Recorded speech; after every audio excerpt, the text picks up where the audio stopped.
Welcome into a thankful Tuesday evening on 1620 The Zone. Jimmy Allen, John Schreiner, Dan Campen, and Brody Hyde. A full slate of gents in the room tonight with you. Everybody's healthy. Roster's full. That's right. We got a lot of depth tonight. Going deep into the beds tonight on After Hours. We're brought to you by Bellevue University. Head over to bellevue.edu. Register for spring classes. Become a Bruin as early as February. We got a great show lined up for you tonight. Speaking of those Bruins, our good friend Markeith Preston is going to be in studio with us in the next coming minutes here. His Bruins are on his way to Wichita to play in the Sweet 16 of the NAI Men's College National Championship Tournament. Will they win a national title? We'll get his thoughts on that at 6:30. We'll tell you what we got right, what we got wrong, and what we just didn't see coming this week in college football. I changed my answer up for Monday. Ooh. So we'll get to that at 6:30. We'll buy or sell on several topics around the NFL, college football, and Tommy Cutlets and more at 7 o'clock. 7:30. We'll recap the Class A state championship game. We'll give you updates on the Class B state championship game tonight in football as well. And at 7:15, we'll give you our Papillion Sanitation Trash Takes the Night. 402-951-1620 is where you can get a hold of us. Don't forget to follow us on Twitter at After Hours 1620. Retweet the GIF of our wings tonight. That's right. It's a Wing Tuesday.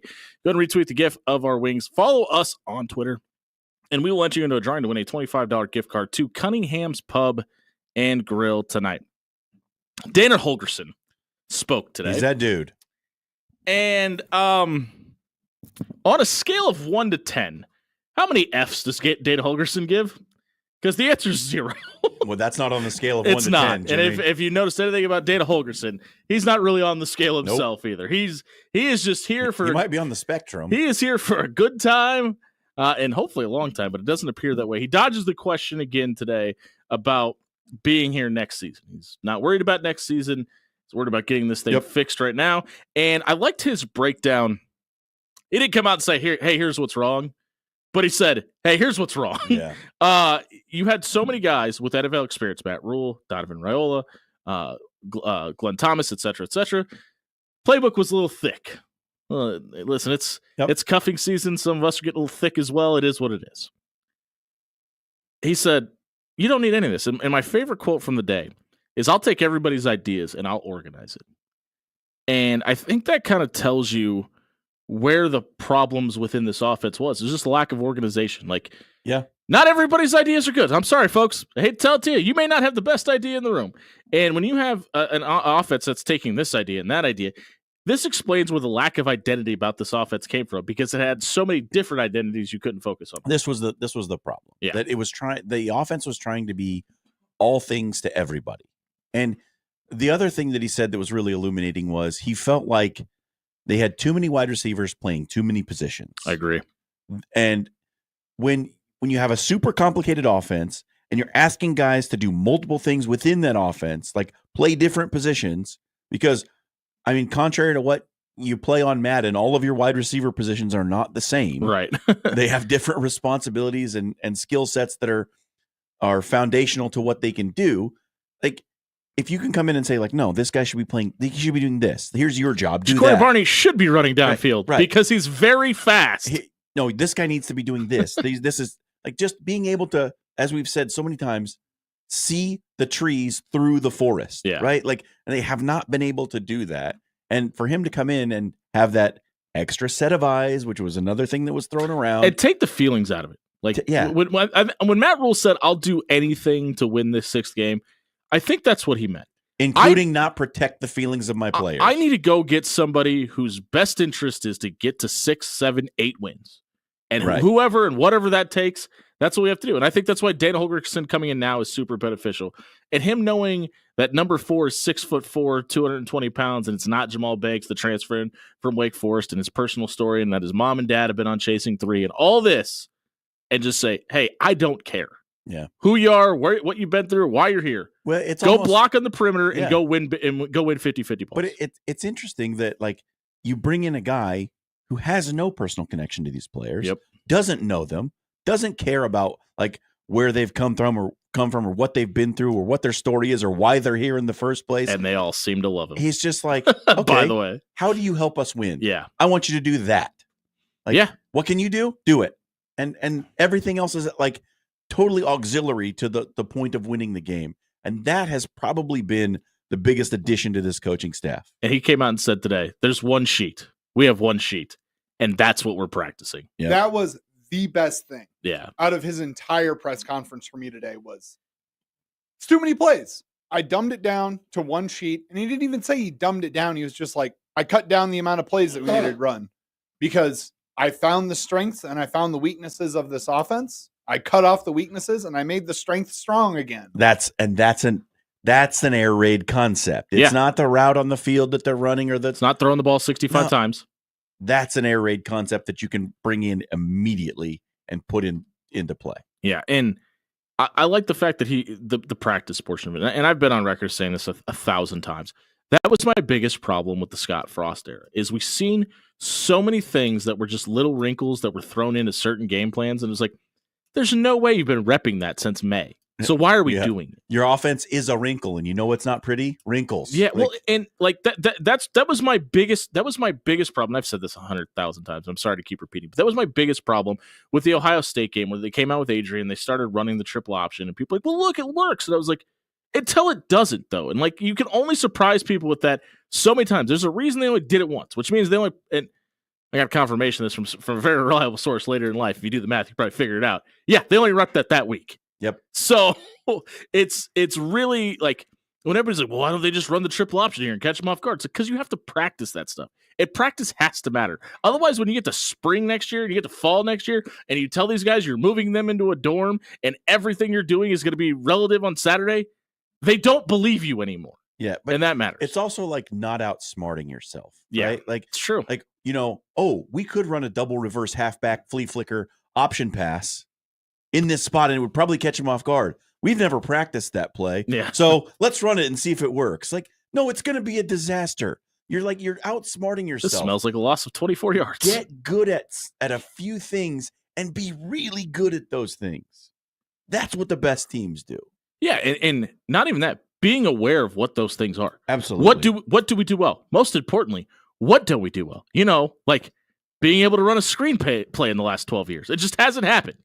And okay, well, that's fine. And if you feel in your heart of heart, that running a screen pass is something you need to implement in your offense. Well, you know what you do in the spring? You rep that passes. And you practice it and you get better at it.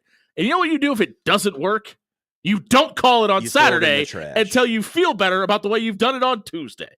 And that's what Dana Holgorsen is doing here. Hey, listen, I feel really good about these 11 concepts and these 20 plays. And we're going to run these 20 things. And we're going to find out what we're really good at. We're going to implement them. And we're going to find out who does them well. And we're playing them on Saturday. Yep. And the guys that don't, hey, listen, we got to cut this roster anyway. And I'm never for cutting players, but they're going to have to do it. You got to, and that's what Matt Rhule's biggest task between probably Tuesday and the end of Friday. Who helps us win long term here? From a coaching staff standpoint and from a roster standpoint. Yep. And I hate to say this, but it is at no detriment to anybody other than Matt Rhule, because the college football world has been telling you that roster cuts are coming. They're coming sooner rather than later.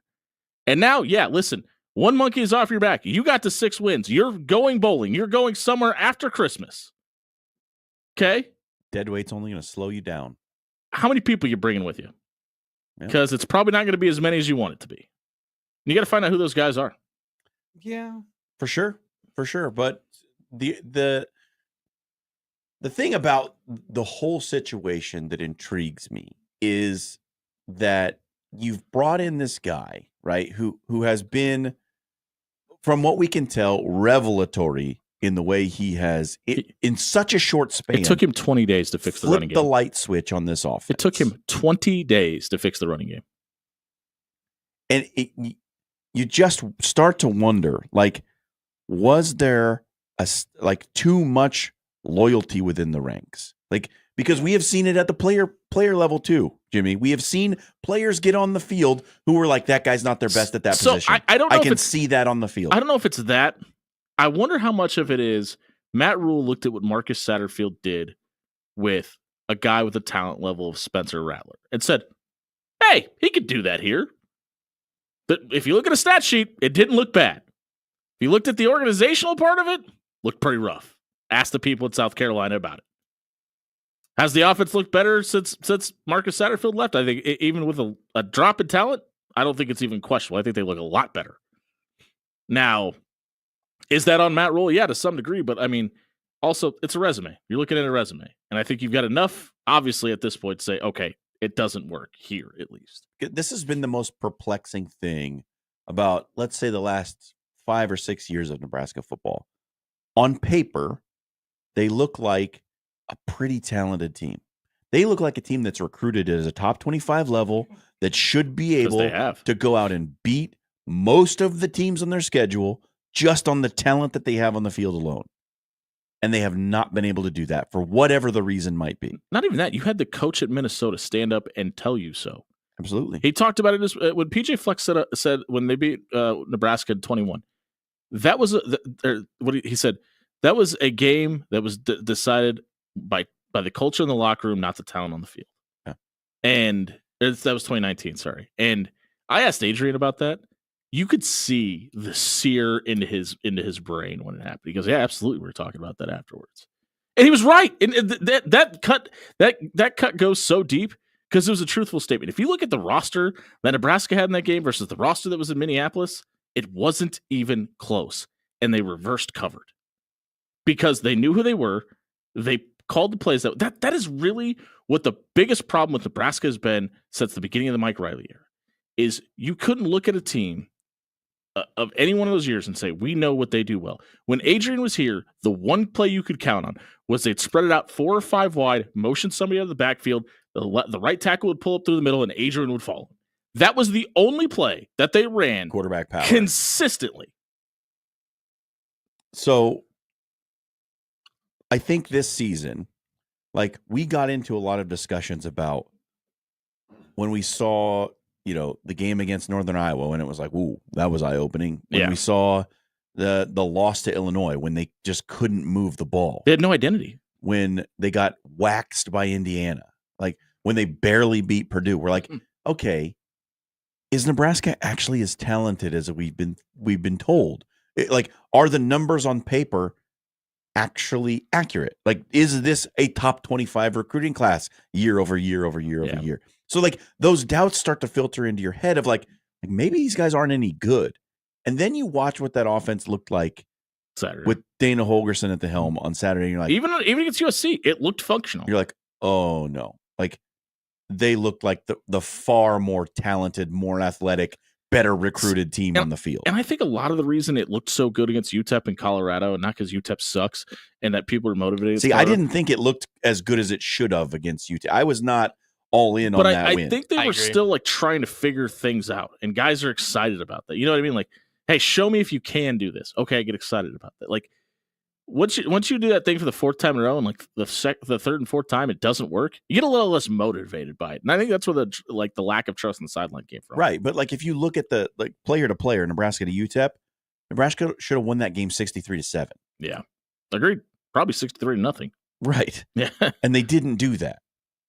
Dylan Raiola is 1 for 1 in calling his shots. How about that? So undefeated when he tells you he's going to win. So hopefully that continues. We'll see what happens on Friday. We'll see what happens next week when Markeith Preston and the Bellevue Bruins head down to Wichita for the Sweet 16 in the NAIA Men's National Championship Tournament in soccer. We're going to talk to the head coach of the Bruins. We come back. If you missed the opening segment, check it out. SoundCloud.com/AfterHours1620. It was brought to you by Controlled Comfort Heating and Air. It's almost wintertime. You know what that means? That means you need to get the maintenance done on your HVAC unit. Be prepared so you're not hanging out with old man winter in your living room this season. Head over to ControlledComfort.com and set up a maintenance appointment so you can have peace of mind about your furnace this winter. And make sure the warm weather didn't take too harsh of a toll on your AC unit as well. We'll be right back talking Bruins soccer here on 1620 The Zone.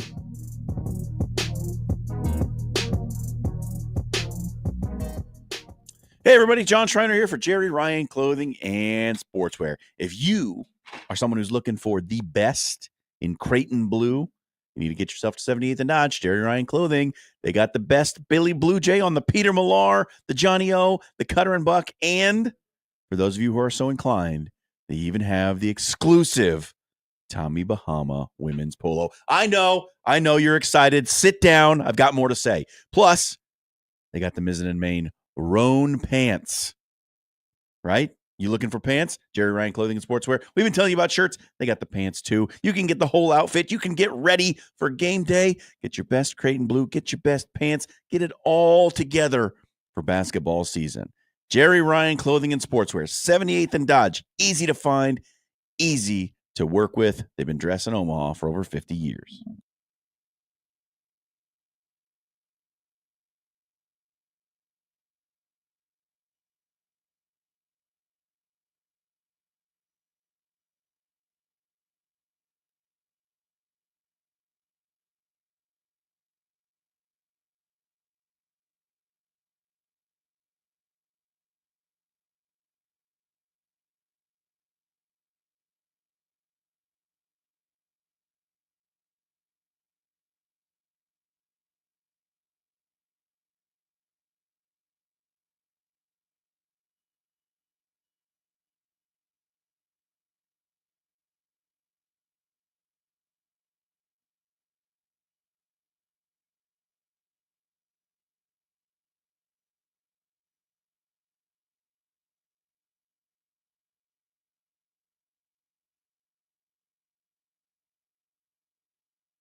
All right, put your seatbelts on. This one's going to be interesting. Markeith Preston, the head coach of the Bellevue men's soccer team, is joining us in studio here on After Hours. Coach, making it to the round of 16. Congratulations. You're heading to Wichita. Brody, we make sure his microphone is on. Let's try that. Here. Coach, congratulations. You're making it to Wichita, obviously after a very exciting game on Saturday. Walk me through that game. You guys go down 2 goals in the PKs. So get past two extra time periods. Get the PKs, you get down two goals in that. What was the thought process on the sideline like when you got to that point? If you talk about the PKs, there's no thought process. I found a cooler and I sat down on the cooler and let them get on with it. Who was sitting next to you, by the way? Scotty. Okay. I think because last year we beat Maku on penalties and me and Scotty both sat next to each other. So instead, we thought we'd just do the same thing. Coaches aren't superstitious, but they are a little stitious. It's done out of my control at that point. So Tariq played an amazing game, and obviously he's the goalkeeper of the year in the conference. Can you talk a little bit about why he's been so special this year? Good mentality. Obviously ups and downs as any player does, but I think the way he's finished the season, especially the last few games, he made some big saves. Made some big saves in the game. And you look at his track record, we've had 3 penalty shootouts in the last 2 years, and he saved 2 the other day, and then 1 of each in the last 2 last year. So we knew he'd save 1, and I was banking on obviously most of the boys making this. Sure. And, thankfully they missed another one, and Ganga saved it. So we. Do we know what happened to his jersey afterwards? Because he ripped it off and threw it somewhere. Do you know what? We actually didn't, but I got into the office yesterday and it's on my desk. So oh, nice. Okay, we got it back. That's all that matters. He might have gone out in it that night. I'm not sure. Let's talk about the journey of the season. When you started this campaign, did you think you had the group that could get to this point? Honestly, I'm never concerned about how far we're going to get. The only thing that I focus on and we focus on is trying to get the most out of the boys. Can you take one step forward? Yeah, of course. Obviously, we knew we had a good group coming back from last year that did so well. And we knew we had some good games on the schedule that would test us. And so as long as we're in good shape and fit and everyone's healthy, we'd have a good chance. You've been tested a lot this season, but you make it to the tournament with the number 5 next to your name, number 5 ranked team in the country. What did it mean to climb the ranks up to that high? And what like when we talk about expectations for this tournament, does the number in your national ranking even matter when it comes to tournament? No, absolutely not, because I think you take it back to last year. I'm not sure where we were ranked, but we come up against number 1. Mm-hmm. And that was the team we had to beat, and we managed to get that done there. So this is tournament football, and everything's out the window. The game the other day, we could have quite easily lost. I thought we were the better team. I thought we had most of the ball, maybe not the most opportunities we'd like to, but credit to the other team. They were really organized and made it really difficult for us. Were you surprised by the way Williams Baptist kind of set? Sorry, John, I didn't mean to cut you off. No, the way they set up, because their strategy on Saturday was completely different from what we saw from them on Thursday. Yeah, of course. I think we were more the aggressor. We had more of the ball, and so it made it more difficult for them. But they were really organized on the Thursday game, in many areas of the game, defensively especially. And the longer the game went on, they got a little bit deeper and a little bit more compact, and it made it difficult for us. When we talk about, you mentioned tournament soccer, and at this time of year, it's cold weather games. And we were talking about this a little bit when you walked in. Do you do anything differently when you're preparing for those games that are in November and December? We are the Bellevue Bruins. We hunt in the cold. Yeah, I love that. No, not at all. Actually, we train indoors today. It's beautiful. Yeah, no, not at all. I mean, football's football. I mean, once we get out there, whatever the temperature, we'll have to deal with it. I mean, we played in 100 degree heat it's not going to be 50 like it was on Saturday, though. It's going to be cold, but it's going to be cold for everyone else. So sure, it's a good point. We'll be fine regardless. Well, Coach, congratulations. We appreciate you being here tonight. That's Markeith Preston, the head coach of the men's soccer team at Bellevue University. We're going to talk to Caden Simpson, who joins us in studio tonight, too. Caden, we just talked about Tariq Ganga, and obviously this team relied on him a ton this season. He's got one of the strongest, if not the strongest leg on the team. You've had a chance to kind of sit behind him and possibly be goalkeeper number 1 next season. What have you taken from him, and what are you expecting to give to that position, either in this tournament or next season? I think the idea of him having such a good mentality and him being so old and, kind of being in a different phase of his career is so huge, and understanding to, mature and be a lot more confident like he is, kind of hold himself the way he does. He's been through life, and just be as prepared as he is going into games is going to provide good opportunities, and it definitely carries throughout the whole team. I wonder how much you knew about Bellevue men's soccer and their history when you decided to go and play for them. And is your opinion of the program different now that you're a part of it? Yeah. When I was like a junior and senior, I went and watched a game before our club practice at the Landing, and I was like, oh gosh, I don't even know what this is. And then Mark was a coach at the club, and he was like, Caden, you should come out practice with us, like on a visit. And I immediately saw the level of this, and I was like, this is crazy. And among my visits, like, this was by far the best, most mature, like, quality team. And it was just crazy how much, like, my vision swayed of the program. Talk us through it, man, because you're a West Side grad. You're from here. You're from around the area.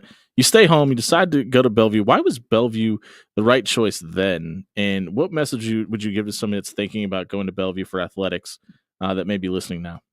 I think the thing is if you like playing like really aggressive, hardcore, like you're just gonna work as hard as you can. It's where you need to go because the quality is gonna be there. Like he's gonna require like you need to be quality when you go there. But I realized like, oh my gosh, like you need to work hard. I noticed it in the club sessions, but like I said, when I went and trained with them, it was like this is a different level of intensity, and you can't be out of shape. You need to do exactly what you need to do, and you need to do it at the highest level. And that's I think what everybody should look for in athletics. And that's why we don't play soccer anymore because we're not in shape. Yeah, I mean, I never played goalkeeper, but I can imagine the nerves of a penalty shootout. What were your nerves like in the PKs? Watching it from the sidelines. Genghis got against 3 penalties this year, and he saved all of them. And our striker Matty even yelled it in the huddle we had. Genghis going to save 1. We just need prepared to make what we need to make. And like I said, I know Genghis mentality. I've roomed with him every year or every game for the past 2 years. So I know what he does. I know what he does to prepare himself. And I was probably the least nervous out of the bunch. I mean, I said my prayers for the strikers, but when it came to Ganga going to the 5th penalty and knowing how he acts, I was probably the one that knew he was going to save it. It's always those takers that screw it up, isn't it? Yep. Well, okay, thanks for being here tonight, man. We appreciate it. We'll go over to Buster Honeywood, who joins us in studio. You're from a little further away than West Side. Where are you from, and why did you pick Bellevue University? So I'm from the east of England, from a place called Lowestoft. I chose Bellevue. I mean, I spoke to a few schools before I came out here. When I spoke to Mark, it was a nice sort of breath of fresh air hearing someone from the same sort of area as me. So that was the sort of thing that kind of pushed it over the edge. Obviously, I'd seen how they'd done the previous years, and I heard about the sort of style of play, what he demands from his players, and that was something that I wanted to be a part of. What have you noticed that's different about maybe the style of play over here versus how it is back home? I think definitely it's more of a physical aspect. There's a lot more running, a bit more required physically of you. I also think there's a lot more pretty football played here. Back home, it's a lot of kicking it long, heading it, kicking it. But yeah. Less strategic, maybe. I don't know. I think back home, obviously, you always play to win wherever you are. But when the level that I was playing back home, people are, it's difficult to say, but they're doing whatever they can to win, and it doesn't matter how they play. Like they're just shivs in their socks. Yeah. Hey, you saw playing time as a freshman. You were an all-conference honorable mention this year as a sophomore. What does that honor mean to you? It means a lot. It's always nice to be able to have a bit of, self-recognition. As much as it's about the team, you are always trying to do your best for yourself as well. So it was always nice to get that sort of recognition. I forget. Were you one of the players that got a PK in? I did take one of the PKs. Yeah. Did you make it? The one that hit the bar. I did score my penalty. Yeah, you had the one that hit the bar, hit the ground, and somehow bounced in, right? Yeah. Did you thank gravity after that? Yeah. Yeah. To be honest, I was slightly nervous. Yeah. When I saw it hit the underside of the bar, I was slightly concerned, but never a doubt, though, right? Never a doubt. I meant every bit of it. When you win a match that way, when it takes like every single kick of the ball to win it, I mean, what does that do for your confidence going forward?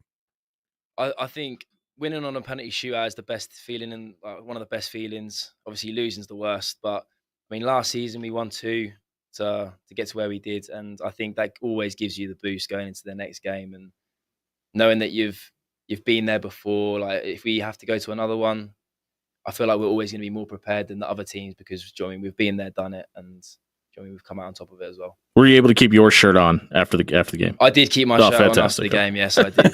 Hey, what is it like to be a student at Bellevue University, and what's the best part of playing soccer at Bellevue?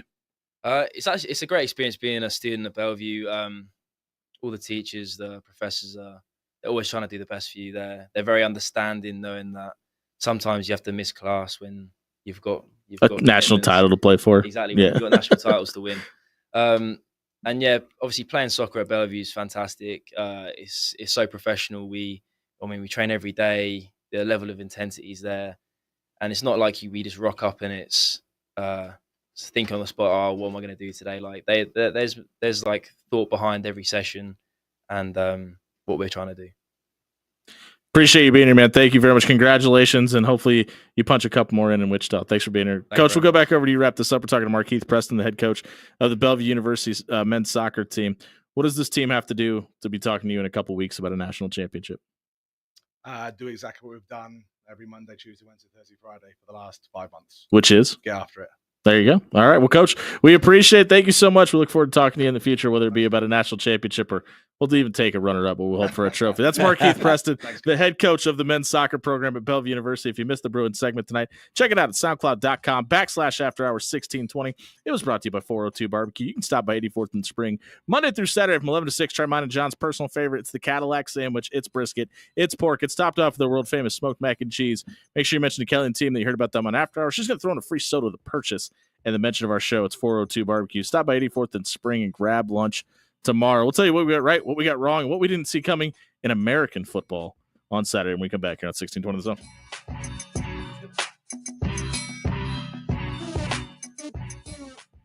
Hey, everybody. John Schreiner here for Bob at Williams Law. If you have a little something in your legal situation that you don't understand, if it's bothering you, if you're having trouble, like just can't get this question answered, you need to give Bob a call. 402-522-6317. Bob specializes in getting you the best legal representation possible. He's going to give you a free, no obligation legal consultation. What does that mean? Well, you're going to have a meeting with him. He's going to explain the charges that you're facing or the civil situation that you're in. He's going to walk you through the process, all the steps, what your rights are, and how he would represent you in that situation. If you like what he's got to say, he'd be happy to represent you. And if not, you're free to go. No harm, no foul, nothing hurt. But if you want that free legal consultation, you need to give him a call at 402-522-6317. Get your questions answered and check out williamslawllc.com.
Welcome back to what many people call the chef's kiss of 1620 The Zones, the After Hours Lounge. Jimmy Allen, John Schreiner, Dan Campbell, and Brody Heidemann with you here tonight, brought to you by Bellevue University. Keep up to date on all things Bellevue athletics, whether it be Markeith Preston's soccer team making a run to a national championship, whether it be Trish Sedlick's volleyball team making a run to a national championship. There are a ton of national titles on the line with 2 top 10 teams in the country vying for them at Bellevue University.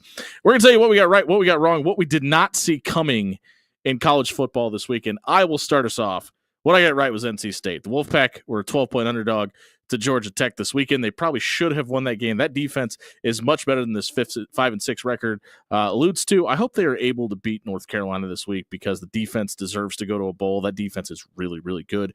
At NC State, they're a 3.5-point dog this weekend with the coaching change in Chapel Hill, though. We're going to talk about later with Mac Brown being fired today. Sometimes that's a good thing. I think the Heels are going to come out and play for their interim head coach, and I think they get that win, unfortunately. But I hope NC State is going to a bowl on Saturday. What I got right, in a weird way, is Kansas. You'll remember at the start of the season, I said Kansas was going to make the college football playoff. Well, they're not going to do that. That's true. But the reason I was confident in Kansas is because I was confident in Lance Leipold. He's good at his job. If you have learned anything about Lance Leipold this season, is that man can coach in any circumstance, right? Like, he took over an absolute trash pile of a football program, And that's putting it nicely. and they had a couple of respectable seasons, and they had More than, in my opinion. they had expectations actually on the program this season, and fell horribly short of that.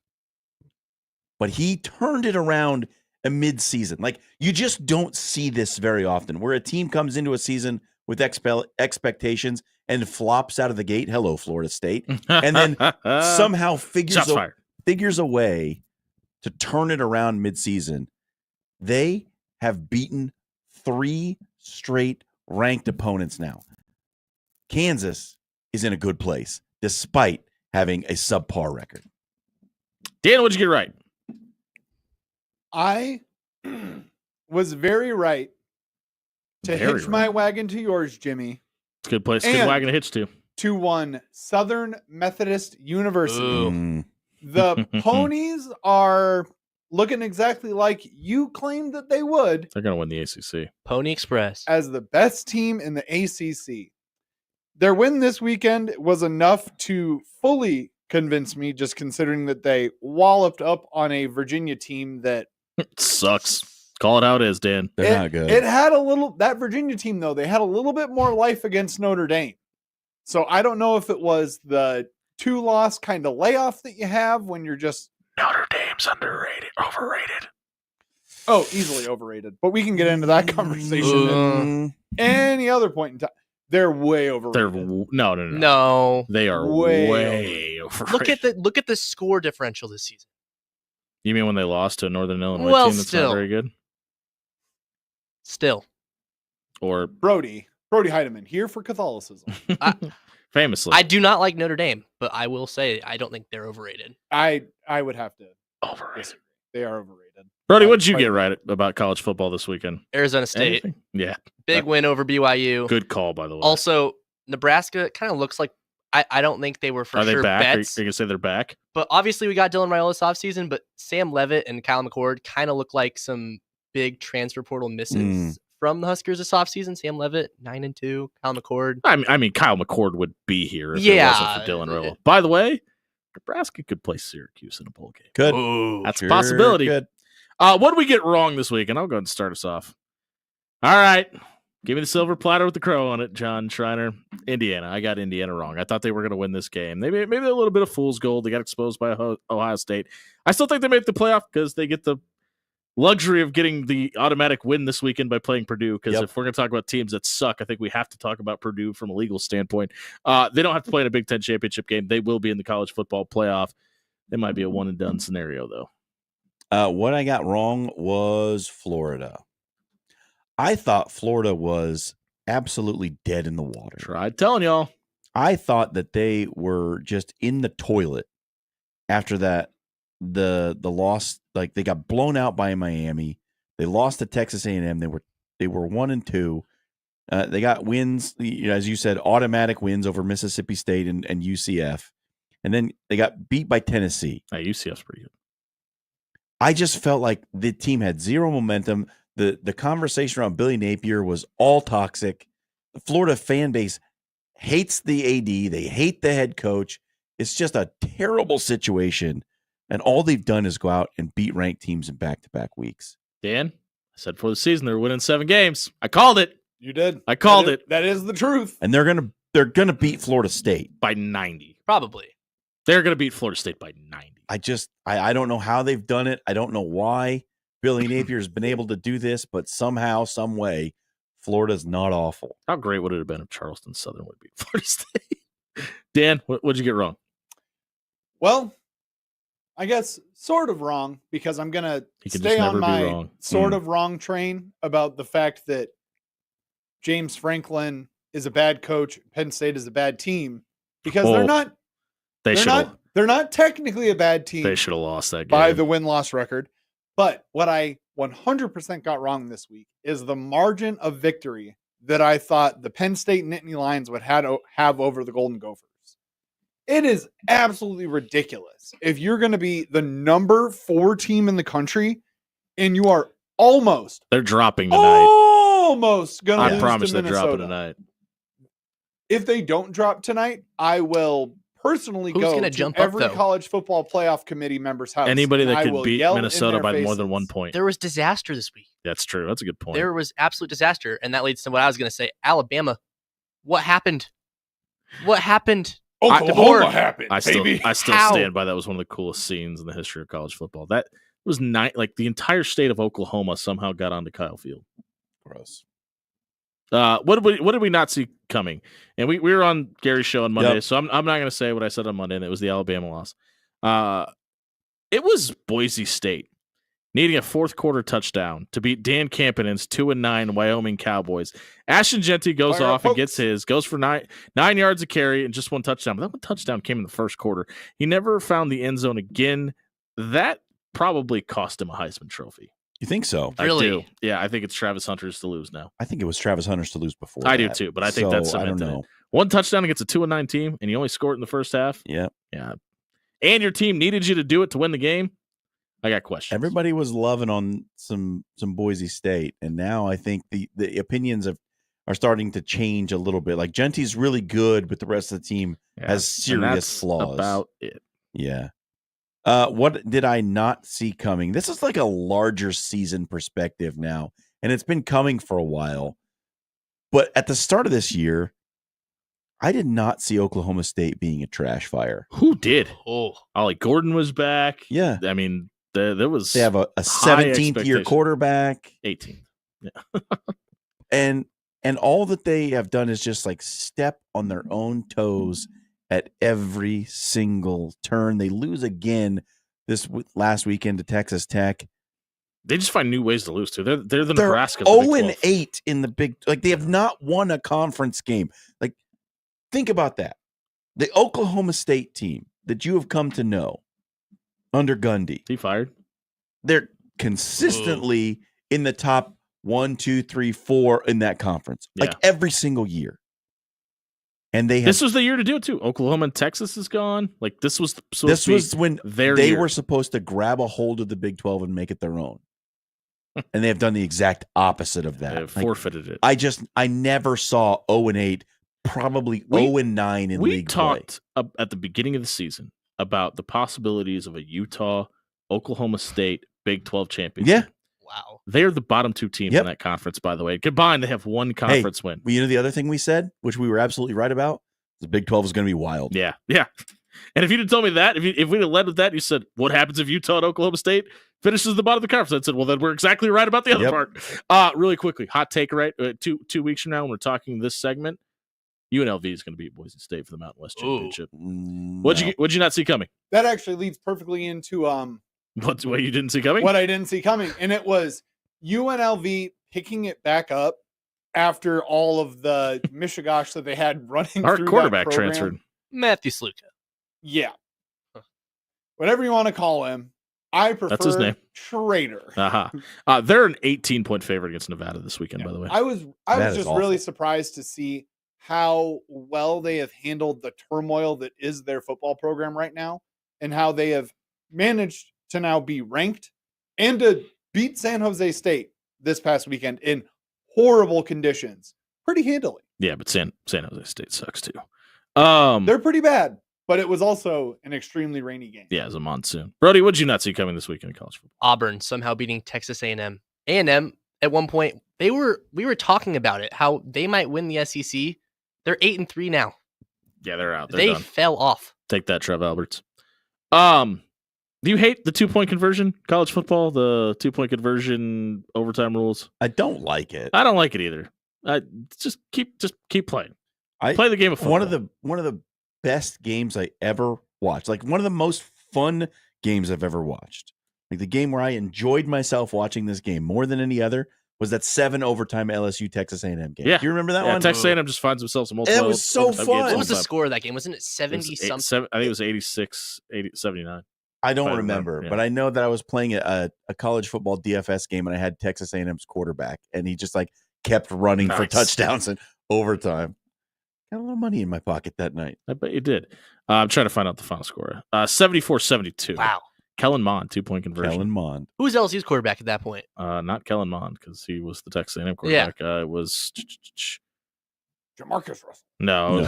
Oh, way after him. You're about 40 years. Oh, it was Joe Burrow. There was this guy named Joe Burrow. Oh, I think I've heard May of have him. It was heard his of him. first year. Yeah, that's right. It was the first transfer year. I thought Yeah. I thought this was the year before. That game was so much fun, We need more of that. and we will never have What was- another one like it. Was it the Penn State? Wasn't there another Penn State, Illinois?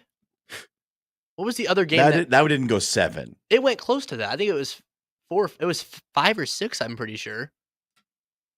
I swear. Four. It was, I just looked it up. It was 4. Yeah. It was just, who was that one guy? You remember he played quarterback? I always arguably the greatest college football quarterback of all time. No big deal. Hey, if you missed what we didn't see coming this weekend, check it out. SoundCloud.com/afterhours1620. It was brought to you by Cunningham's Pub. It is a Tuesday. But How about that? You can win yourself a $25 gift card to Cunningham's Pub tonight. How do you do that? All you got to do is head over to our Twitter page at AfterHours1620. Follow us, retweet the gift of our wings. We're going to do a drawing to win a $25 gift card to Cunningham's. You can stop by and celebrate Liquid Thanksgiving tomorrow night on us. All you got to do is head over to our Twitter page, retweet the gift, and we're going to get you into the drawing. Brody Heideman may draw your name out tonight. We'll be right back. Give me the social media soundbite on 1620 The Zone.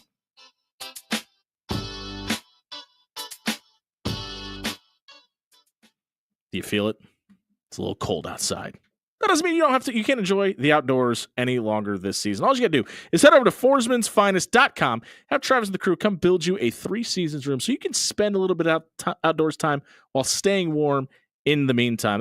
That's right. You can enjoy your outdoors in the comfort of your own home by having a 3-seasons room built by Forsman's Finest Deck this spring. Head over to forsmansfinest.com. Have your dream 3-seasons room built this spring.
Wrapping up first hour here on 1620 Zone, brought to you by Bellevue University. Download the BU Bruins app to keep up to date on all the championship runs at Bellevue University this winter.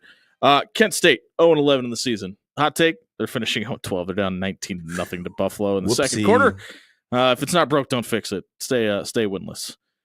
It is time for the social media soundbite. Where, speaking of losers, we have one for you.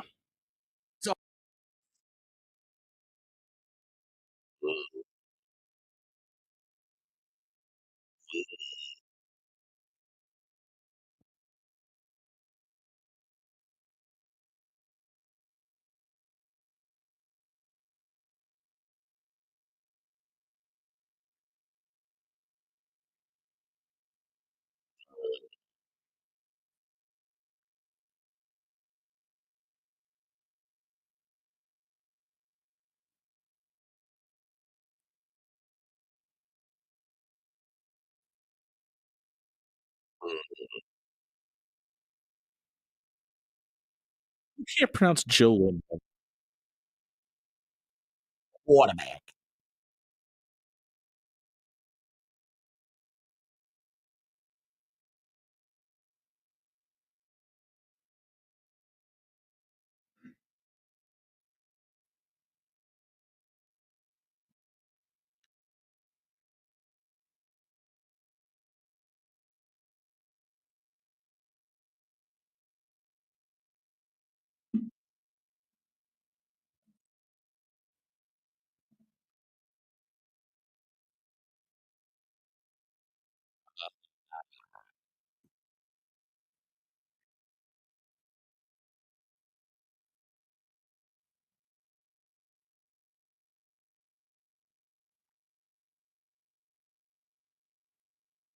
All right, so that's Dave Portnoy. He claims to be the world's biggest Michigan fan and didn't want any of the other millionaires' money and wanted to do this himself because it was all it was. This is how rich people squabble. Don't tell me how big of a fan you are and not remember a guy that coached there less than 10 years ago. That's the noise he makes. The one thing, so fun fact, I'm not wearing headphones, so I couldn't hear all the clip. But one thing I did hear is he said, when I was having a conversation with Larry Ellison, shut up, jerk. Yeah, You've never once in your entire life have ever had a conversation with Larry Ellison. Larry Ellison is harder to get to than the bottoms of my feet when I'm standing up. Anybody else feel like you needed to take a shower after that conversation? Yeah. This is a conversation between the. I have to unroll my eyes from the back of my head. If you take that conversation at face value, this is a conversation about the second richest man in the world giving millions of dollars to an underage kid to get him to go to the university that he wants him to attend. This is where we're at, folks.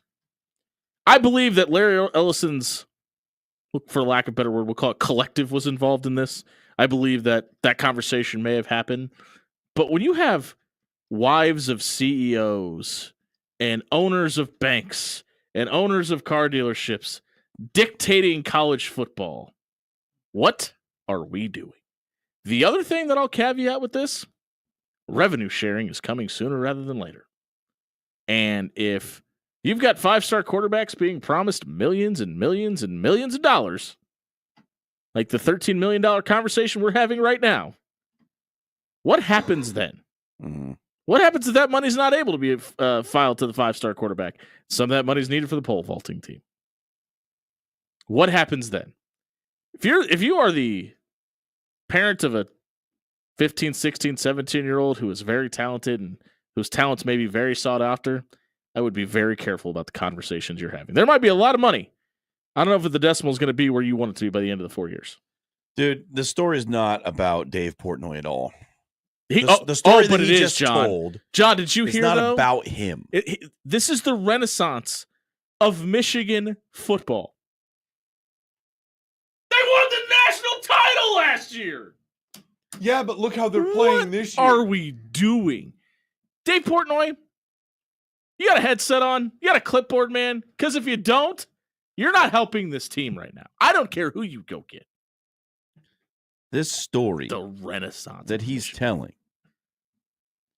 is like the rabbit from the Bambi movie telling the story of Bambi as if it's about him. His name is Thumper. Okay. And you put some respect on his name. That's what this is. This is an auxiliary character in a Quote story that. telling the story as if it's his story. This is Larry Ellison's story. Yeah. This is Larry Ellison buying a quarterback from Michigan. This isn't about Dave Portnoy. This is ego. And it's gross. And it's to be expected from this man. He's a slime ball. Yeah, and I think that's the important point to point out here. Dave Portnoy said he was getting $2 to $3 million to make this happen. In that clip, if you believe everything he just said, he was getting $2 to $3 million to go get this quarterback. Anybody remember the number I threw out at the beginning of this? For Bryce 13? Underwood? 10 to 12. $13 million. 13. So Bryce Underwood's getting $13 million, and Dave Portnoy put up $2 to $3 million of it. John, that makes the statement you just made about Larry Ellison very correct, by the way. It's the people at Illinois pissed today? It's just stupid. I would be. You graduated from here and you're getting a quarterback to go to Michigan? I got problems, bud. Well, Also, he's got Larry a hot Ellison's girlfriend who went to Michigan, so Larry Ellison's wife is not listed as being named Jolyn. Is it Joe Lynn? How that would properly? No, be pronounced? he's not listed as being married. Maybe it's his He's not. girlfriend. He He- probably. no. Hold on, Okay, Dan. because I know a lot about Larry Ellison because Weird. Larry Ellison, he's one of the richest. What does men he in the do? Entire world. Yeah, he owns Oracle. Oh. So Larry Ellison has more money than God and has been I hate that statement. God doesn't have money. He's been a serial God. Playboy bachelor his entire life, He's the George Clooney of rich people. and he basically has done He's 80. the Leonardo. He's done like the Leonardo DiCaprio thing, where it's like Or the every like George 4 or Clooney 5 thing. years he has like an inappropriately aged young girlfriend, and this one just happens to be a Michigan grad, and she just happens to have Larry Ellison's ear right now. Everything about this. But okay, This so is the same Great. man who spends almost $200 million a year trying to a keep himself year. young. to look young, to win the America's Cup. If you don't know what the America's Cup is, it's a giant sailing race with boats that are ostentatious. Sponsored by Prada. Dan, you're the whitest person I know. Why do you That know was a this? Give was me the- free Prada stuff, That was Prada. the social media soundbite. If you missed it tonight, want to hear us vomit on the radio, you can do so by listening at soundcloud.com / After Hour 1620 was brought to you by Pixel Fire Marketing. They will never make you vomit. They will actually make your business money. They can help raise your social media presence, entice your ideal client online, engage your brand with all of your followers on social media. Check out pixelfiremarketing.com for more details today. We'll be right back. Buying or selling? Not $13 million quarterbacks on the other side of the break here on 1620 Zone.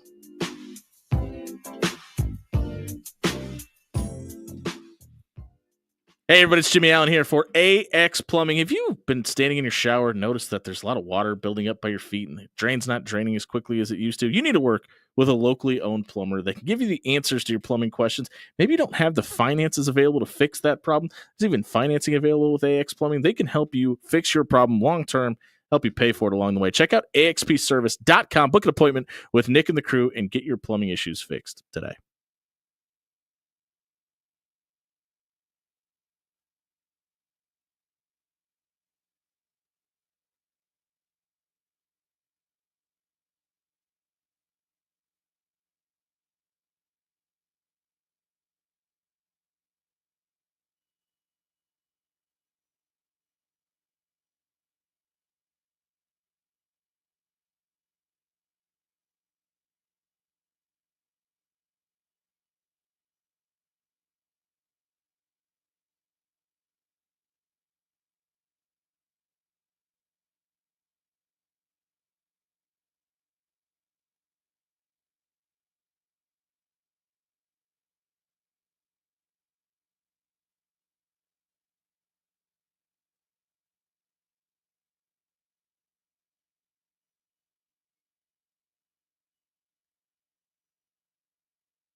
Top of the second hour here on 1620 The Zone, brought to you by Pyramid Contractors. If you need your roof, windows, gutters, or siding repair, they could do it all. Head over to pyramidroof.com and book a free estimate today. We were just talking to Mark Keith Preston, the head coach of the Bellevue University men's soccer team. We got to give a shout out to the Bellevue University men's basketball coach, Lucas Gabriel, who picks up his 100th win as the Bruins knock off the Trojans today, 58-52. Congrats to Coach Gabe in getting that 100th win. It is time for Buy or Sell, where the pride of all of Gretna, Brody Hyman, has some Gretna questions. East. Go Griffins. The pride of all Gretna, he said. All Yeah. okay. The whole I of the see. city / I see what you did. Yeah, that's the word placement. that's better, by the way. Gretna's just the rival now, technically. The high school is. I'm talking about there's a town called Gretna. I mean, It's the one you live in? Yeah, you actually, call it I live home? in Omaha, Oh. so Are you allowed to go to that school then? but Okay. I'm not illegal. I'm- Mac Brown. Check your district lines. Gretna. That seems topical to yesterday for some reason. Go ahead, Brody. Go ahead and ask your question. Mac Brown told ESPN last week that he planned on staying in Chapel Hill, but athletic director Bubba Cunningham had other plans. The College Football Hall of Famer gets the axe today. Buy or sell, the Mac Brown era at North Carolina was a successful one. Before I answer that,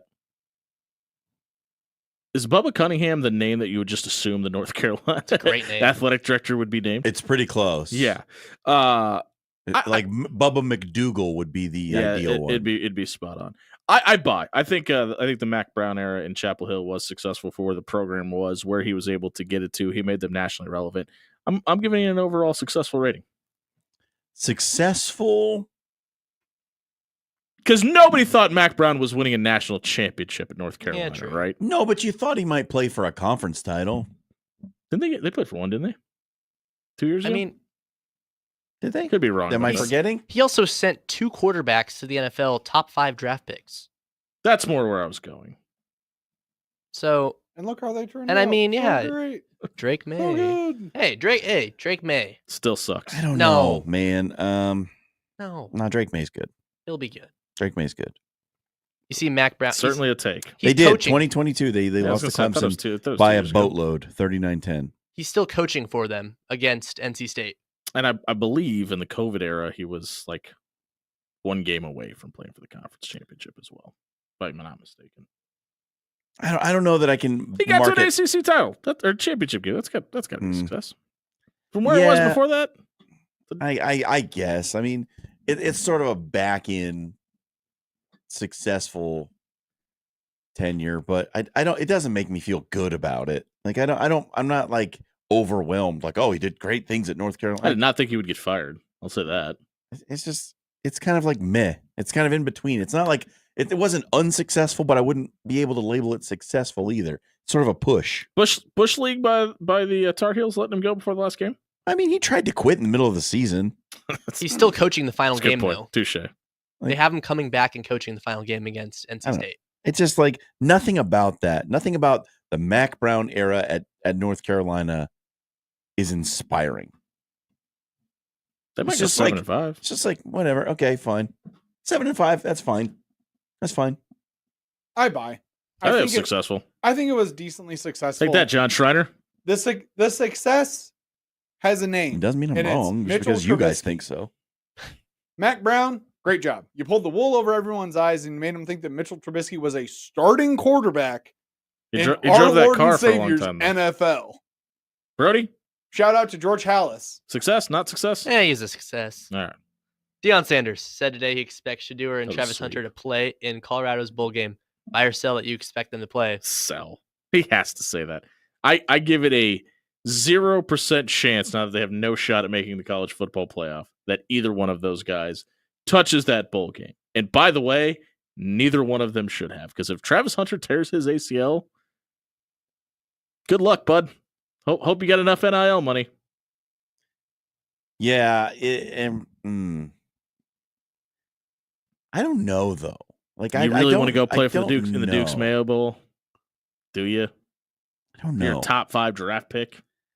I'm You don't. Spoiler alert.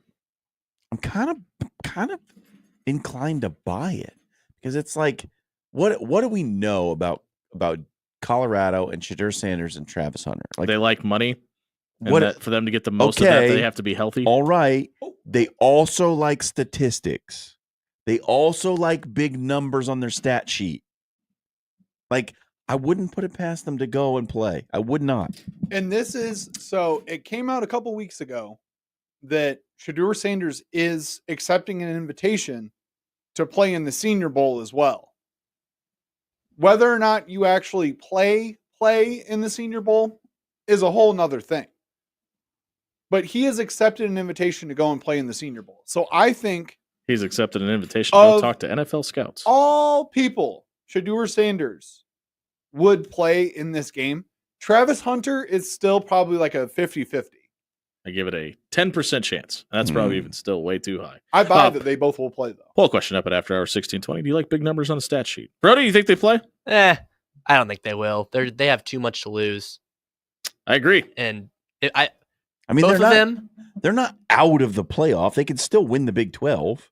No, they're mathematically eliminated, right? No, they have a chance. No, they're not. Sadly, they're not playing in the bowl game. I mean, they need some things to break their way. Like, I think BYU has to lose. two of the four teams or two of the three teams ahead of them have to lose. Iowa State's not losing on Saturday. That's fine. Arizona State or BYU could both lose. Yeah, I think Arizona State probably could lose. I don't think it's Arizona though. I mean, they're playing Arizona, so they likely they won't. But what have we learned from this conference? It's wild. Expect the unexpected. Anything can happen. What's number 3, Brody? Shaq Barrett wants to unretire. The former Super Bowl champion signed a 1-year deal with the Dolphins and then did retire in July. Buy or sell it. This is a good thing or a good idea. I buy. I mean, I don't think he's doing this because he needs the money. If that was the case, he wouldn't have retired in July. I think he feels like the Dolphins with Tua back may have a shot at making a run. Ndamukong Suh did this with Philadelphia. I mean, a bunch of guys have done this. Yeah, I don't have a problem with this. I have no problem with it. I think it's a good idea. If you want to play the game, play it as much as you can. And if this is what it takes, if you have to rest your body for the first half of the season and you've only got enough gas in the tank to play a half season and you can still contribute. And if somebody wants you to do that, then go do that. Boys Town alumni, Shaq Barrett. Hey, UNO Maverick, Shaq Barrett. There you go. Dan, you coming out of retirement if you got a Super Bowl chance? If you got a ball, you got a ball. That's kind of what it comes down to. F-bomb there. F, yeah.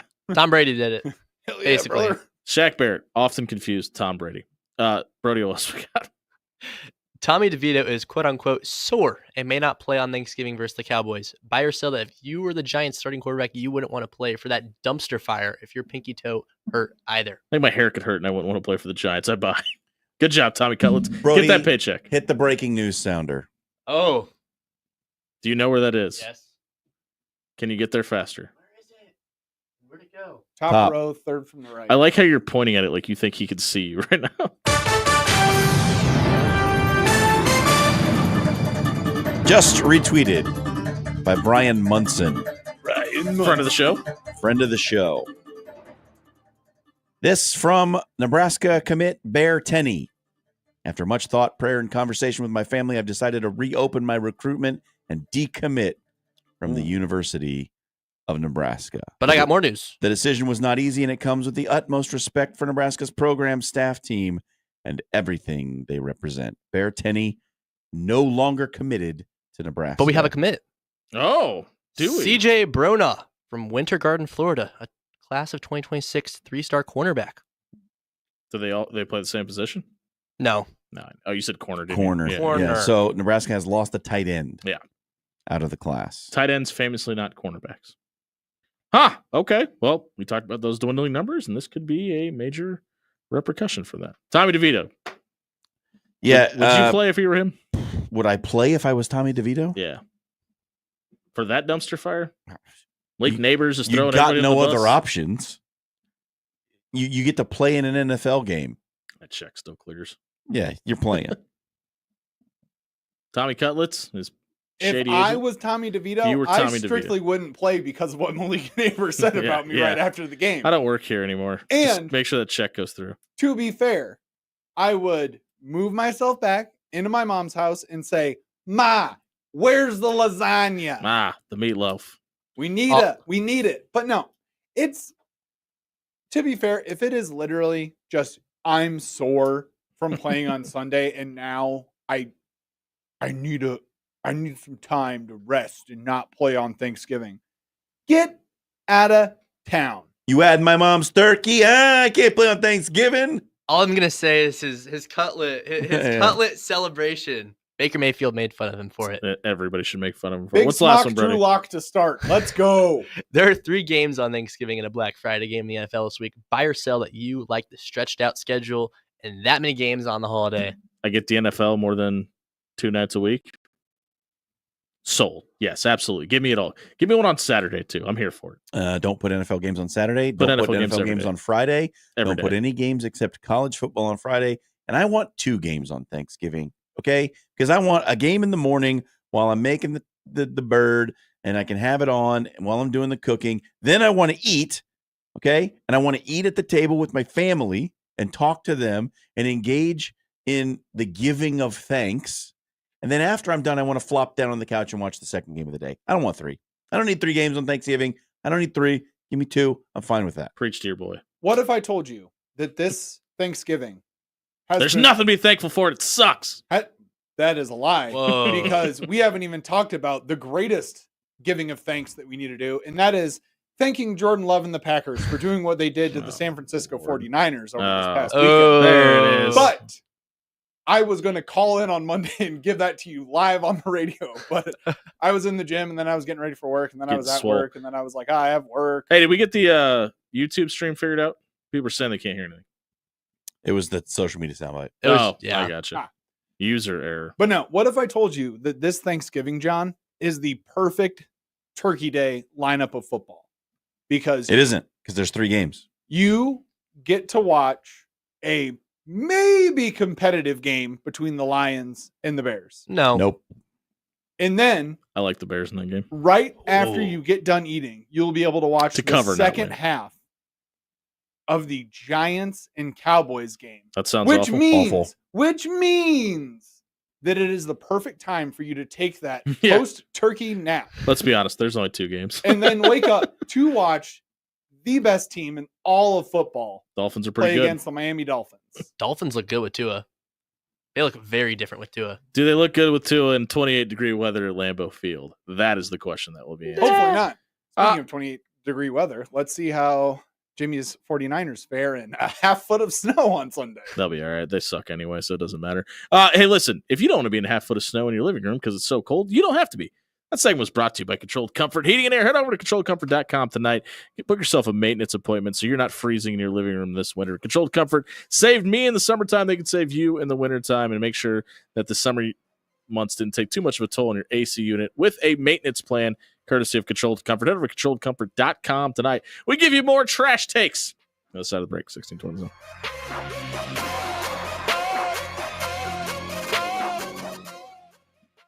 Hey, but it's Jimmy Allen here for Bob Williams with Williams Law. You're Bob in this studio every single week talking to you about legal issues facing the NFL, big-time college athletes, big-time conferences, et cetera, et cetera, et cetera. You don't have to be a large entity like one of those to work with Williams Law. Bob and his team will give you a free, no-obligation legal consultation, walk you through the litigation that you're facing, prepare you for court, and get you ready for your big day. Make sure they're the right fit to represent you. Head over to WilliamsLawLLC.com. Book a free, no-obligation legal consultation with Williams Law tonight.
11:25 on a Tuesday night edition of the After Hours Lounge, brought to you by Pyramid Contractors. Head over to pyramidroof.com. Book yourself a free estimate. Work with Kyle and the team to replace your windows, gutters, roof, siding. They can do it all. Head over to pyramidroof.com tonight. It's time for our Papillion Sanitation trash takes of the night. We're all going to give you a take, put a poll up on Twitter. You'll vote. Whoever has the least amount of votes has the trashiest take of the night. And I'm going to start us off. This is a take that 3 months ago you couldn't have paid me to believe. Whoops. Oh, But I believe it now. Only 2 SEC teams are going to make the college football playoff this year. Texas and Georgia will make the playoff. Vanderbilt is going to knock off Tennessee this weekend, who was my preseason pick to win the SEC. Alabama will lose to Auburn, and Ole Miss is not going to have enough to jump into the top 12. Georgia and Texas are the only representatives from the Southeastern Conference to make a 12-team playoff, and the expansion to 16 will happen within a blink of an eye and speed up. Let's incentivize the SEC to get 9 conference games, right? Yeah, there you go. No, That'll do the exact opposite. You know, I want to say you're wrong, but I don't know how. Because I've already like put my foot down and said that a 3-loss team's not getting in unless they win their conference you title. will famously owe me lunch if that happens. Yeah, and I'm still feeling pretty good about my position here. So, man, it certainly looks like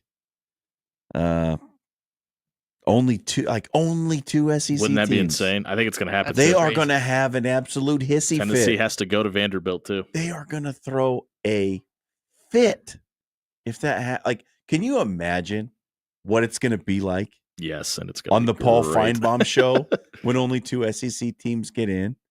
Paul might rip his own ears off. I think Matt Rule should tell him to stay in his own lane if that happens. Trash take, John? You're not going to like it. I always like it. Creighton lost in men's basketball to San Diego State today. Yes, they did. That's on the heels of losing at home to Nebraska. Okay, I know where this is going, but go ahead. They were missing Stephen Ashworth today, as they did at the end of the Nebraska game. Did you see him before the game? He was hopping around a little bit. It looked like the bottom half of his leg snapped off. Yeah. I do not know how he's just out there. And I know what you're thinking I'm going to say. Oh, I might feel differently. You think I'm going to come on here and say, Creighton's in trouble, sky's falling, this team's in trouble. But I want you to think back to 2 years ago. This is exactly what my argument was going to be to your point that I thought you were making. When Creighton went on, what was it, a 7-game losing streak? They were missing a key piece of that team. Remember when Ryan Kalkbrenner kissed that girl when he married, got sick? I don't know if that's what actually happened. He just got mono. He can get that in other ways, but whatever. That Creighton team that lost 7 in a row was 1 second away from making the Final Four. Where they famously lost to San Diego State. This Creighton team is not as good as that team. Mm-mm. This Creighton team might have some bigger flaws than that team. But it's not time to press the panic button for Creighton basketball. This is a little bit of an early season slump. Those things can get corrected. Now, it remains to be seen if they will, but it's way, way too early to say that the Creighton men's basketball team is in trouble. Famous quarterback said one time said, you need a RELAX. That's where I'm at with Creighton basketball right now. Dan? Actually leads perfectly into my point because that was Just a on fire. well-measured take, John. Time for chaos. Welcome to hell, New York. oh god. Yeah. I know you've seen the news. I know we all have. Oh yes. I favor playing for the Jets if I decide to play football in 2025. That was said by the same quarterback who told people to RELAX. Well, guess what, New York? You got to figure out what it's like to have a table run on you now because your quarterback is going to leave you for 6 straight months and put, I don't know, the founder of Johnson & Johnson, a vaccine company that he's obviously trying to ruin with his indecisions. I'm talking about one, Aaron Rodgers. How are you? Have fun going on a darkness retreat again, Aaron, and deciding, I don't know, maybe mid-August that you want to play football again. This is going to be so fun because you know why? It's not happening to me. Huh. Brody, I accidentally just posted the poll without your take, but do you have one? Mine's a lot less Dramatic. yeah, than Dan's. I was excited for that. Usually I've been it's- storing up a lot of energy. this I can tell. It was pent up. Nebraska recruiting, they're going to finish with a top 15 class. Right now, they're 21st on 3 rankings. They have a chance to finish out with some of the flips and some of the players with 3, maybe 4, hopefully 4 stars and possibly a 3-star coming in, which I believe would push them inside the top 15. It might be a push. It might be 16 or 17, but it is probably in everybody's best interest to refresh your Twitter page on Sunday a lot. Take that for what it's worth. Some things might be coming down. Brody, I don't really hate your take. I'll just leave it at that as well. all right. That was our Papillion Sanitation Trash Takes tonight. If you missed them, check them out at soundcloud.com/afterhours1620. It was brought to you by Jerry Ryan Clothing and Sportswear. We know that if you want to be the best Blue Jay at the CHI Health Center, you should stop by Jerry Ryan. But do you know if you want to be the best dressed guy on your wedding day, like I was, like Dan Campinen was, all you got to do, stop by 78th and Dodge, get the best suit buying experience in the Midwest. Don't go rent a tux for your big day. Own the suit that you get married in by heading over to Jerry Ryan Clothing Sportswear, 78th and Dodge. They've been dressing the best dressed men in Omaha for over 50 years. We recap the Class A state championship football game on the other side of the break. We come back 16-20 zone.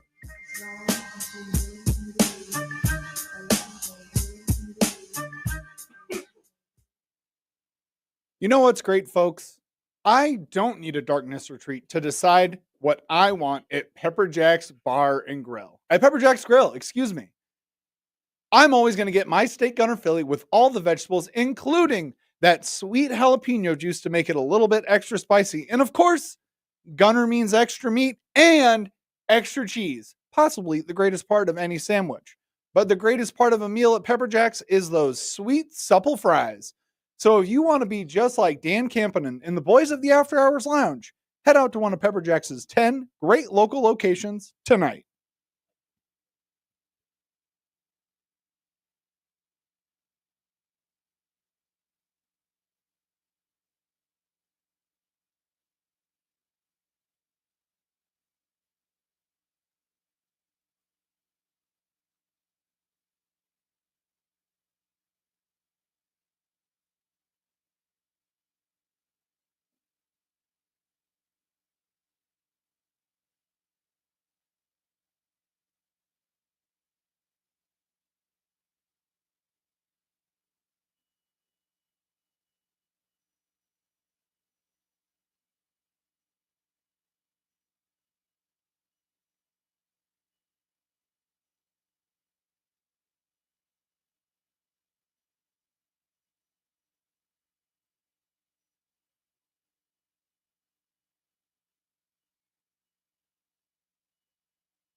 The college football playoff bracket top 25 is being released as we speak. Tennessee jumps all the way up to number 8, passing SMU and Indiana, who both only have one loss. Yep.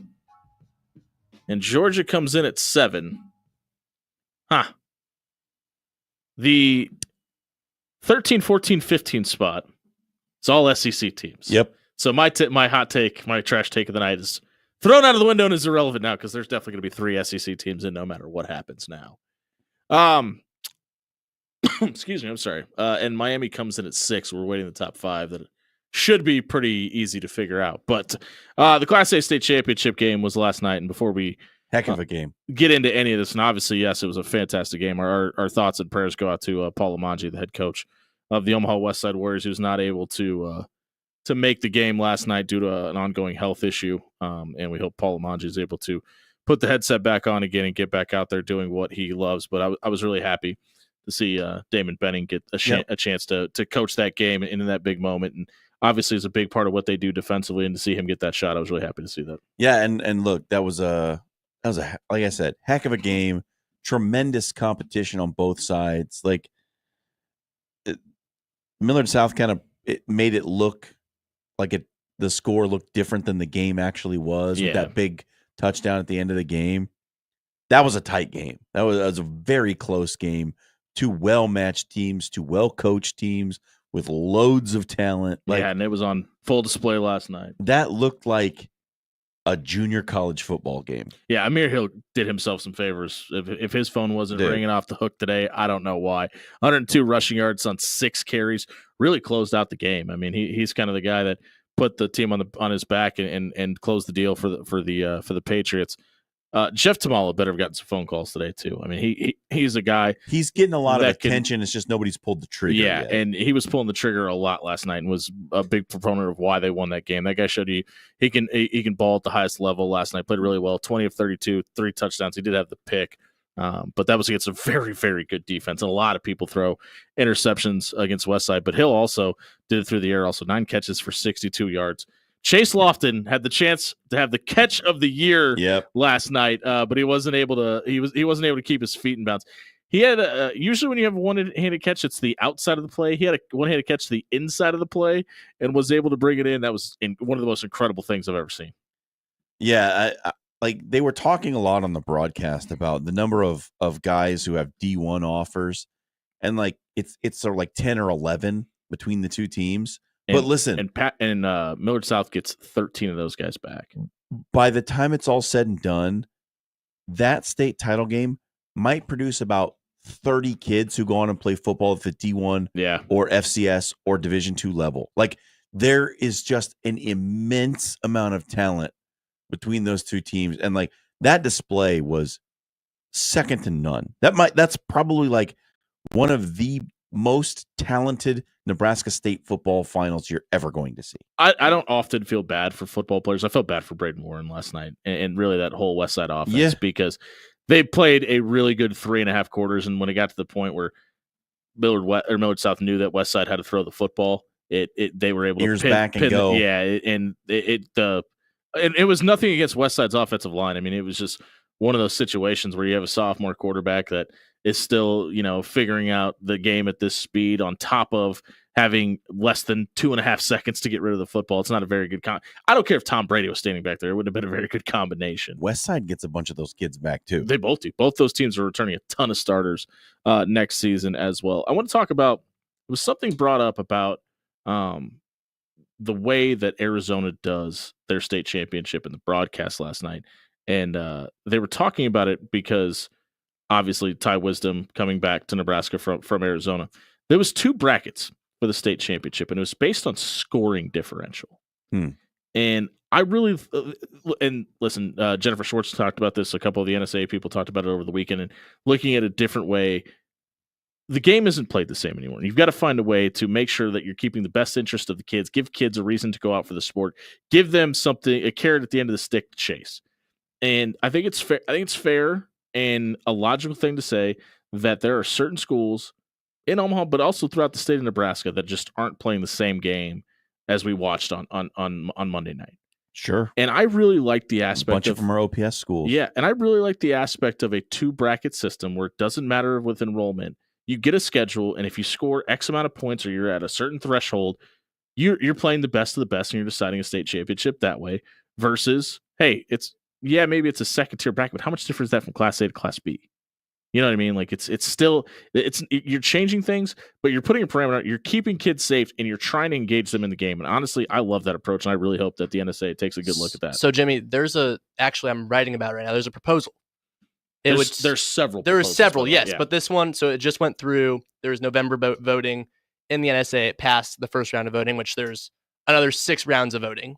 But the proposal would split up Class A into 2 pools, and it'd be based off of wild card points. Mhm. The top 16 teams would be in the A1 division, and then there'd be an A2 division. At the end of the year, all the A1 teams would make the playoff, and the best, I think it's 8 A2 teams, would also make the playoffs.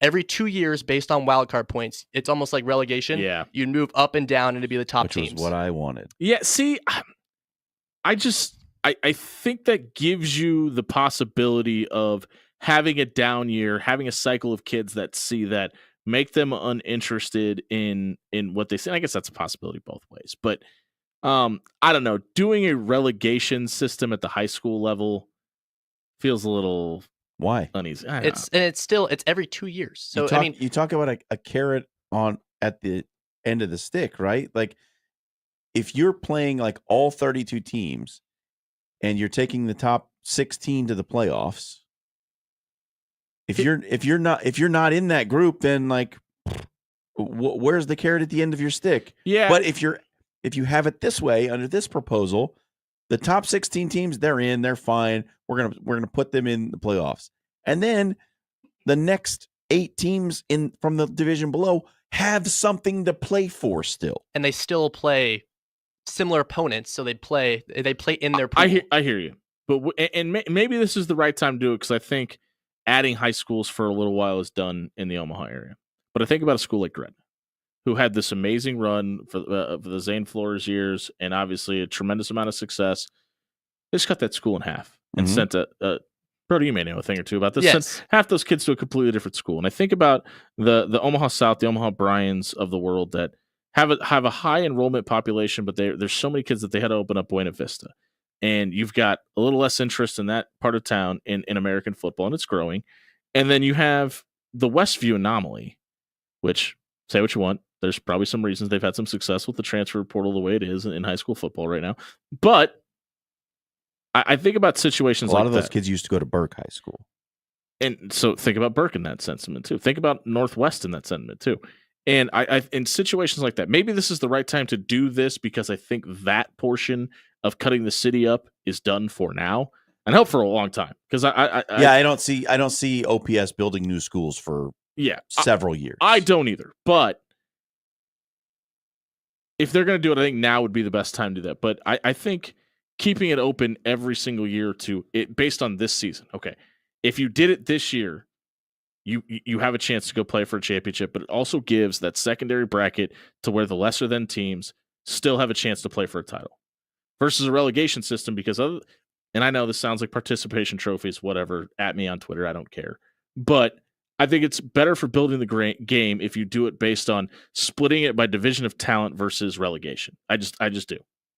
And the thing is with the relegation system, even if you are in that bottom tier, you still have a chance to you still have a chance. Even if, let's say, Gretna, you still get into the Class A playoffs. You still get into the playoffs. You just Yeah. don't have to play. I get what you're saying. I get what you're saying. My version splits it off though. It's not you're playing for the same championship. It's bracket 2 title versus bracket 1 title. You know what I mean? It's not, you don't have to play the bracket 1 talent. Because that's the other thing that we don't talk about. But enough. here's like, the thing. What happens if you do make? Because oftentimes we see a team go on a run and win their district and make and make it to a playoff game. They end up losing 56-0. That participation trophy feel that good to you? Do you? Well, here's my question. Look at the scores for the Benson High School football team this year. Yeah. Do you think that they honestly would have competed in Class B? No, I don't. But that's what you're saying is they should be in the Class B playoffs. So, well, but hold on. That's not at all what I'm saying, because I think Bennington absolutely would have competed in Class A. I think Elkhorn North would have absolutely competed in Class A. I'm talking about taking them and putting them in a division, for lack of a better term, that fits their number of players that they have out and the skill set that they're in, versus making them play against the cream of the crop in the city of Omaha and then saying, hey, look, it's the exact same thing and you have the exact same opportunities that school does. Sure. And then we have to have a subjective discussion about what talent level means and what participation When you means. have teams forfeiting at halftime and teams choosing to shut down their season, shouldn't we be having that anyway?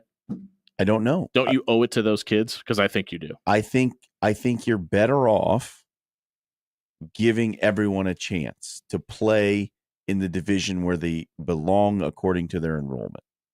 Why does it? See, I don't think enrollment should matter, because if I have 5,000 kids at my school and 12 of them know what hockey is, should I have the same exact opportunities at a school that has 300 kids at it, but they have 40 all-stars on their team? Like, why is that even comparable? I think it should be based on sport, not on enrollment at your school. Yeah, because that doesn't make any sense. It's a tough discussion. Hold on. But Jimmy, this is why promotion and relegation. I have to say this makes a difference. When we're talking about college football, it absolutely makes sense to put football at the top of the platform because it makes the most money, it drives revenue to the school, and is the reason those schools are able to keep their athletic calendars the way they are. That is not what it is in high school in high school sports. Football is not the end all be all. There are tennis teams, boys tennis teams in this state that don't have a shot in hell to step on the court with some of the best teams in this state because of the enrollment at their school, not based on the sport they play. It's not like we do this thing because football is what everybody keeps their eyes on. You have to keep in mind that's what we're talking about. I know, but we treat every sport the same exact way too, though. Like, I'm not saying we just do this for football. I think this needs to be done for every sport. I think we need to look at the sport, the attention to the sport, the enrollment of the team, the numbers that they have on the program, and at the end of the day, the way they perform on the field needs to be evaluated too. But I think we do this too often where we look at one sport, whether it be basketball, whether it be football, whether it be softball, whatever it is, and say, okay, well, all of these other teams in the same exact school need to follow the exact same steps of their championship banner-waving programs. That doesn't make sense. It doesn't make sense to do it. We need to take an accountability of the program itself, not the school they attend, in my opinion. Which I think can be solved with promotion and relegation. I agree. Because soccer people, if your program is supposed to be based on your own enrollment classified in A, but your results why does that matter though? Because you have to have a benchmark somewhere. Okay, why does it have to be the number of kids at your school, not necessarily the interest in the program? Would it make more sense? Because you have a larger pool of resources to pull from to build your team. That's why it matters. Whether they actually show up to play the sport or not, the pool of resources is still there. So I think that's why. But here's the thing. Even if you have a big pool of resources and your results don't match your classification, then you should be pushed down a classification, right? That's what we're talking about. You shouldn't have That is not what I'm talking about. You shouldn't play against the teams that have huge participation numbers and resources and all of that, because you're not matching with them. Yeah. That's not a good matchup for you. Exactly. So let's move you down to where there's a school that has a similar level of participation that you have. It allows regardless of how many students are in your school. In what sport? In football. That's what we're talking about. Starts with football. Because that's where the biggest and I think that's the absolute wrong way to look at it. I think you need to find out. I think you need to find a system that works across the board. How does it work in tennis? How does it work in football? How does it work in softball? How does it work in basketball? I don't think that's realistic, because like there are individual sports like tennis and wrestling and track and field, like where it doesn't make sense to base it on the number of kids on the team. So, but hold on. But the way you're saying it is saying, you're telling me. I'm talking about football only. I know. That's all I'm saying. And that's the point I'm going to make. You're telling me that you can look me in the eye right now and saying, based on the resources that they have available to them, Omaha Benson is in a better spot than Bennington is because they have higher number of students. I'm absolutely not saying that at all. That's what you just said, because they come from it. There's more kids at the school, so they have better. Is that not what you just said? No, it's not what I just said. You've misunderstood me. Okay, give it to me one more time. Okay. Benson has more students enrolled in their school Therefore, they have a larger than Bennington. Therefore, they have a larger pool of resources. They to pull a group of players to build a team. The initial pool is larger. Mm-hmm. Now they don't get as many out of the pool. Okay. And they don't get the participate. Like their participation numbers are lower than what they are at Bennington. How's it any different than what we have right now? Then it's different because it's a results based metric. It is not. It's not a accounting based metric. This is like, okay, we're going to break. We're going to break. Where did you finish this season? How good were you at football? Okay, you're playing in the wrong class. You need to be moved down. You don't compete with the people up here. Let's move you back and see how you do. Okay, this isn't where you belong either. You need to go down another step, right? You don't belong with this group. Let's take you down another step. Okay, you've had some success down here now. You've built up your program. You've built the confidence in what you're doing. Now let's bump you up a step and see how that goes. Oh, you weren't ready for that? You need to go back down again. Okay. Well, that's promotion relegation. We're going to get back to this next week. I want to continue this conversation. We still got to get to our bets. If you missed this segment, check it out at soundcloud.com/afterhours1620. It was brought to you by our friends at AX Plumbing. Listen, I just had my daughter flood my bathroom the other day. You know what happened? The wax ring under our toilet had gone bad. AX Plumbing was able to come out, take the ring off, put a new one on, and fix the problem long term. You can have that done at your house today by heading over to axpservice.com tonight. When we win you some money, send you out on Thanksgiving weekend here on 1620 Zone.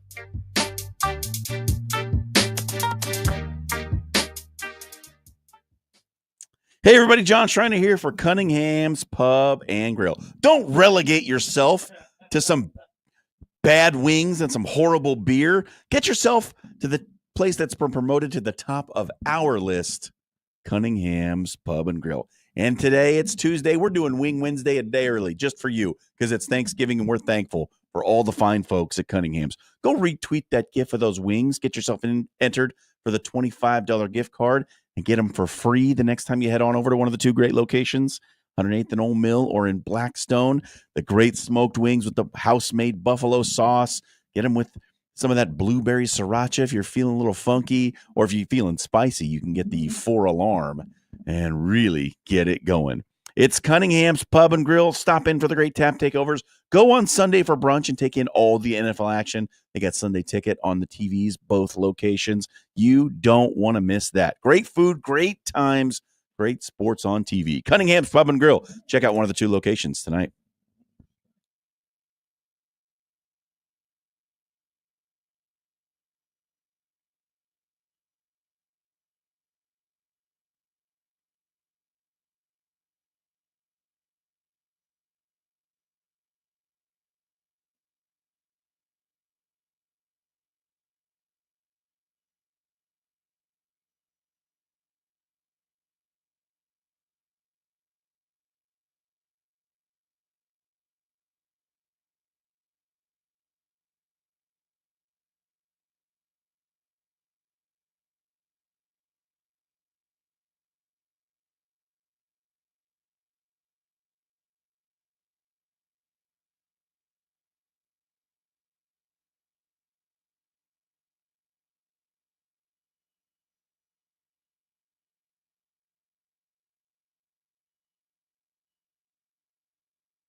7:56 on a Tuesday night edition of the After Hours Lounge, brought to you by Pyramid Contractors. Head over to pyramidroof.com, book a free estimate, get your windows, gutters, siding, or roof replaced. You never have to settle for less at pyramidroof.com. 7-0 Scott in the second quarter of the Class B state championship game.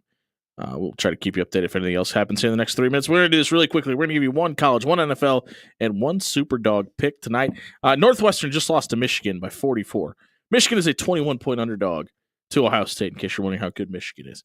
Illinois is going to beat Northwestern by 900. Give me the Illini minus 7.5. I love me some Jim Harbaugh. Give me the Chargers minus 2.5 in Atlanta. I think they win by at least 10. No surprise by what you heard me say earlier in the show. Vandy plus 10.5. Give me the outright win at home against Tennessee to put the perfect cherry on top to their Cinderella season. I got a college football game for you. Louisville and Kentucky. The Cardinals are favored by 4. They're going to win by more than that. Kentucky's in the trash, man. Mark Stoops is in trouble. Louisville wins by more than 4. Think he is, even though they almost beat Georgia? Yeah, I think so. Okay. In the NFL. That's the National Football League. I'm going to give you your Thanksgiving special. The Lions are 10-point favorites at home against the Bears. Give me the Lions by 20. Oof. Give me the Bears in the under. And then for my upset pick, Boston College and Pittsburgh. The Pitt Panthers have lost 4 in a row, ladies and gents. Yeah, they were a college football spoiler at one point. Wrong team's favored. Pitt's going to beat Boston College on the last day and save the season. Pittsburgh wins it as a 5-point dog. All right, Dan, you've been doing the show for 2 years. A super dog means you have to pick an underdog to win outright. And I have done so. Dan, give us 3 picks. Well, that line has moved a little bit from where you had it at, Jimmy. Michigan is now plus 20 against Ohio State. Give me them to cover that spread. It's the game. It just means more. Buck, I can't say it the other way around. Yep. The Buckeyes are bad. Yeah, there you go. Give me the under of 47 total points in the Pittsburgh Steelers and Cincinnati Bengals game this week, because anything can happen. And who knows? It's the AFC North. And then that's a good point. My super dog to win outright. Correct. That's how this works. Mm-hmm. Fans of the Baltimore Ravens. That doesn't work. Yeah, I was Get like, that's your crab chips ready, because you are going to be having a sad post-Thanksgiving feast of subs and whatnot. Give me the cheesesteak laden Philadelphia Eagles to win outright. What did we do? I don't think he knows. I was trying to do a Baltimore accent. I was trying to reference you got half local food stuffs from each region. You got halfway there. You know what I'm thankful for, Dan? Baltimore. Your weird brain. Yeah, I'm really thankful it's for really that. the gem of the show. Hey, our bets tonight were brought to you courtesy of Warhorse Casino and Sportsbook off 63rd Q. Table games, slots, and yes, their sportsbook is open. You can bet on the Huskers this Friday because they are in Iowa City. If you or someone you know that has a gambling problem, call 402-806-7344. For Brody Heidemann, Dan Campion, and John Schreiner, I've been Jimmy Allen. We hope you're thankful for the show. We're thankful for you. Enjoy your Thanksgiving, everybody. Gravy on everything.